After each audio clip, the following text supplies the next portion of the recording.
Hello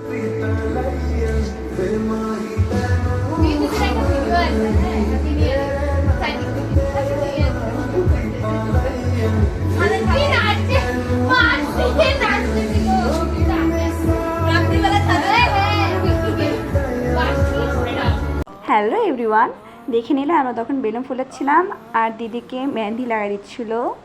তারপরে আমরা সবাই মিলে চলে আসছি এখন ডেকোরেশন করার জন্য। আমরা সবাই মিলে এত কষ্ট করে ডেকোরেশন করলাম, লাস্ট পর্যন্ত কি হলো তোমরা পুরো ভিডিওটা দেখলে বুঝতে পারবে।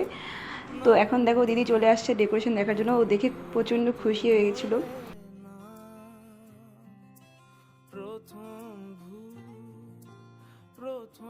কালকে রাত্রে আমরা অর্ধেক ডেকোরেশন করে সবাই শুতে চলে গেছিলাম। তারপরে সকালে উঠে আমরা ডেকোরেশনটাকে চেঞ্জ করে ফেলি। তারপরে এটা ডেকোরেশনের আজকের ফাইনাল লুক। তো কেমন লাগছে তোমরা অবশ্যই কমেন্ট করে বলো।